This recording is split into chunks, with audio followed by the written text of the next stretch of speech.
की आय बढ़ाने, खेती से जुड़ी उनकी छोटी छोटी जरूरतों को पूरा करने के लिए प्रतिबद्ध है।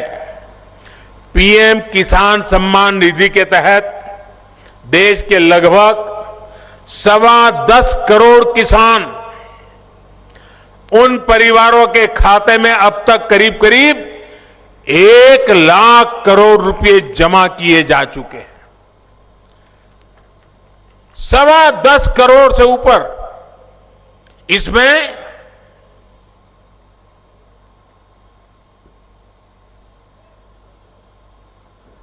उनको ले जाइए, वहां से बिठा दीजिए, उनको बिठा दीजिए, बिठा दीजिए।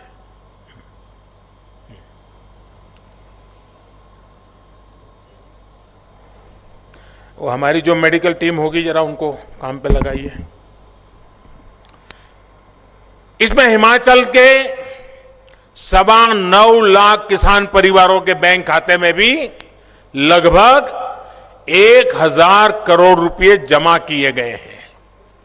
कल्पना कीजिए, अगर पहले की सरकारों के समय 1,000 करोड़ रुपए का कोई पैकेज हिमाचल के लिए घोषित होता, तो वो पैसा पता नहीं कहां कहां, किस किस के जेब में पहुंच जाता। उस पर राजनीतिक श्रेय लेने की कितनी कोशिशें होती, लेकिन यहां छोटे किसानों के खाते में ये रुपये चले गए और कोई हो हल्ला नहीं हुआ। साथियों, हाल ही एक और बड़ा रिफॉर्म देश में हमारी श्रम शक्ति को, विशेष तौर पर बहनों और बेटियों को अधिकार देने के लिए किया गया है। हिमाचल की बहनें और बेटियां तो वैसे भी हर क्षेत्र में मुश्किल से मुश्किल काम करने में अग्रणी रहती है, लेकिन नहीं, उस बेटी को ले जाओ भाई, उनको ड्यूटी बाद में करेगी कोई अफसर। जरा, हाँ बेटा, आप बेटा वहां बैठो जाकर के, आप ड्यूटी की चिंता मत करो।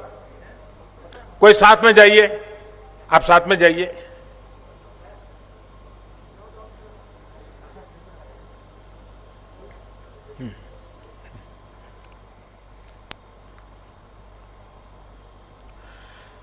अभी तक स्थिति ये थी कि देश में अनेक सेक्टर ऐसे थे जिनमें बहनों को काम करने की मनाही थी। हाल में जो श्रम कानूनों में सुधार किया गया है, उनसे अब महिलाओं को भी वेतन से लेकर काम तक के वो सभी अधिकार दे दिए हैं जो पुरुषों के पास पहले से हैं। साथियों, देश के हर क्षेत्र, हर नागरिक के आत्मविश्वास को जगाने के लिए, आत्मनिर्भर भारत बनाने के लिए सुधारों का सिलसिला लगातार चलता रहेगा। पिछली शताब्दी के नियम कानूनों से अगली शताब्दी में नहीं पहुंच सकते हैं। समाज और व्यवस्थाओं में सार्थक बदलाव के विरोधी जितने भी अपने स्वार्थ की राजनीति कर ले, ये देश रुकने वाला नहीं है। हिमाचल, यहां के हमारे नौजवान, देश के हर युवा के सपने और आकांक्षाएं हमारे लिए सर्वोपरि है, और उसी संभावनाओं को लेकर के हम देश को प्रगति की नई ऊंचाइयों पर ले जाने पर लगे रहते हैं। साथियों, मैं आज फिर एक बार अटल टनल के लिए, और आप कल्पना कर सकते हैं इससे कितना बड़ा बदलाव आने वाला है, कितनी संभावनाओं के दरवाजे खुल गए हैं।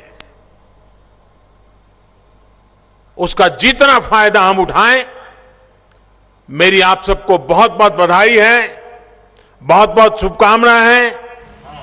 कोरोना का काल है, हिमाचल ने स्थितियों को बहुत अच्छे ढंग से संभाला है, लेकिन फिर भी ਤਾਂ ਪ੍ਰਧਾਨ ਮੰਤਰੀ ਨਰਿੰਦਰ ਮੋਦੀ ਦੇ ਵੱਲੋਂ ਅੱਜ ਦੁਨੀਆ ਦੀ ਸਭ ਤੋਂ ਉੱਚੀ ਅਟਲ ਟਨਲ ਦੇਸ਼ ਨੂੰ ਸਮਰਪਿਤ ਕਰ ਦਿੱਤੀ ਗਈ ਤੇ ਉਸ ਤੋਂ ਬਾਅਦ ਪ੍ਰਧਾਨ ਮੰਤਰੀ ਦੇ ਵੱਲੋਂ ਲਗਾਤਾਰ 3 ਥਾਵਾਂ ਤੇ ਸੰਬੋਧਨ ਕੀਤਾ ਗਿਆ ਹੈ ਤੇ ਸਮੂਹ ਦੇਸ਼ ਵਾਸੀਆਂ ਨੂੰ ਵਧਾਈ ਦਿੱਤੀ ਗਈ ਹੈ ਤੇ ਨਾਲ ਹੀ ਵਧਾਈ ਉਹਨਾਂ ਸਾਰੇ ਕਾਰੀਗਰਾਂ ਨੂੰ, ਉਹਨੇ ਸਾਰਾ ਮਜ਼ਦੂਰਾਂ ਨੂੰ ਵੀ ਦਿੱਤੀ ਗਈ ਹੈ ਜਿਨ੍ਹਾਂ ਨੇ ਇਸ ਅਟਲ ਟਨਲ ਨੂੰ ਬਣਾਉਣ ਦੇ ਵਿੱਚ ਆਪਣਾ ਯੋਗਦਾਨ ਪਾਇਆ ਹੈ। ਤਾਂ ਦੁਨੀਆ ਦੀ ਸਭ ਤੋਂ ਉੱਚੀ ਅਟਲ ਟਨਲ 3300 ਕਰੋੜ ਦੀ ਲਾਗਤ ਦੇ ਨਾਲ ਬਣੀ ਅੱਜ ਦੇਸ਼ ਨੂੰ ਸਮਰਪਿਤ ਹੋ ਗਈ ਹੈ ਤੇ ਭਾਰਤ ਦਾ ਨਾਮ ਅੱਜ ਇੱਕ ਵਾਰ ਫਿਰ ਤੋਂ ਸੁਨਹਿਰੀ ਅੱਖਰਾਂ ਦੇ ਵਿੱਚ ਲਿਖਿਆ ਗਿਆ ਹੈ ਦੇਸ਼ ਦੇ ਇਤਿਹਾਸ ਦੇ ਵਿੱਚ।